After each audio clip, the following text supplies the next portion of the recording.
Welcome to a new episode of How To. My name is Armand, and today our topic is how to extract the mid-surface of a CAD model with constant or variable thickness and then mesh it. In the previous video, we saw together how to generate a 2D mesh from CAD surfaces. The question you might ask is how to generate this CAD surface. This is where we are answering to your request. Classically, this is very easy. You can use the Create Surface, Mid-Surface tool. However, as explained in a previous episode of our tutorial series, the recommended workflow in DEP Meshworks is to create a raw mesh very quickly and then, in a second step, to edit the mesh to obtain the desired output with desired mesh quality. This, with the aim of saving time to the CAE engineers. That's why the whole workflow to generate mid-plane meshes has been semi-automated in DEP Meshworks rather than going through all the conventional steps. Those steps are the generation of a CAD mid-surface, the execution of a CAD cleaning and correction, which is usually taking some time, the meshing of the CAD surface, and then the improving of the quality. In DEP Meshworks, it is an all-in-one semi-automated workflow, dedicated to mid-meshing even if thickness is variable. As a result, the total time is reduced. 4 major steps are involved in this workflow. The step 1 is fully automatic. We use the Auto Mid-Plane Mesh tool, enabling to generate automatically the mid-plane mesh without any CAD preparation. For simple to medium complexity parts and for constant thickness parts, the job is finished at this step. Step 2 is correction of the generated model by adjusting, if necessary, the mesh and the free edges at the required location directly at the IFI level.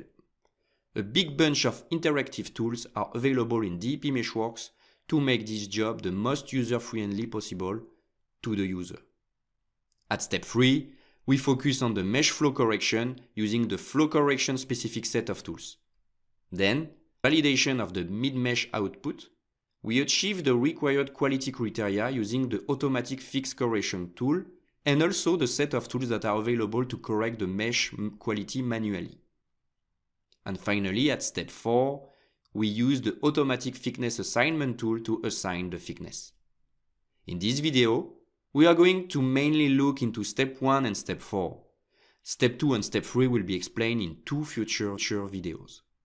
First step is the automatic generation of the raw mid-plane mesh, whatever if it is a constant or a variable thickness part. The tool used is named Auto Mid-Plane Mesh, and it is located in the Basic Mesh tab. If you are not able to find it, you can still search for it using the search bar. Let's see how to use this tool. First, I'm generating the mid-plane mesh using the default values. Then, during the generation time, I'm going to explain the details of the GUI. Each of these options are independent tools existing in DEP Meshworks that are called in the automation sequentially. 1. Identify mid pairs is the tool enabling to create CAD surface pairs when they are in front of each other and extract the mid surface for variable thickness part. 2. Generate mesh is making sense. 3. Joint patches is automatically stitching all the perpendicular features directly at the IFI level, like these ones, to the IFI base component. Thanks to this tool, the user doesn't need anymore to manually stitch at the CAD level. 4. Remesh is making sense to improve the quality of the output. 5. Move to mid-plane is automatically checking that after the previous steps, the output mesh is still fitting with the extracted mid-surface. The advanced inputs allows to choose the meshing parameters and some other general parameters like the method to mesh the parts, the boundary collapse length, and etc. After a few moments, we obtain this output. Let's take a closer look. It can be observed that this is a mixed mesh directly on the mid-surface of the part. The result has already good mesh flow and quality, but in the pursuit of fitting with our quality criteria, there are steps to improve the flow on the mesh quality, which will be discussed in a future video. In our case, let's assume that the mesh quality is fitting with our criteria for us to proceed to the next steps in plastic mesh creation. The next step is to verify that the mesh is still on the midplane of the part. To do this, we use an identification and correction tool to adjust certain details such as the position of nodes. This tool is called mid-mesh validation. The Identify Deviated Nodes option is the most commonly used because it allows us to adjust the nodes that are no longer on the median plane by adjusting a tolerance value. We can directly correct them within this tool by clicking on Adjust. It is also possible to identify other things such as nodes outside or inside the geometry, as well as slivers.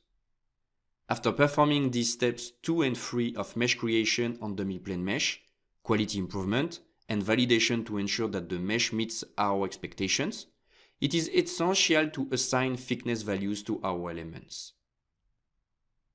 The tool Assign Nodal Thickness enables the automatic assignment of thickness to the elements by identifying different thickness values in the geometry. Several options exist to vary the way thicknesses are assigned. The most commonly used options are as follows. Firstly, there is the option Auto Thickness to automatically identify the thickness values of the model and assign thicknesses by average, incremental by choosing the incremental value, or also histogram. There is also a dedicated option for ribs. As the name suggests, it allows the automatic identification of ribs in a model and the according assignment of thickness values.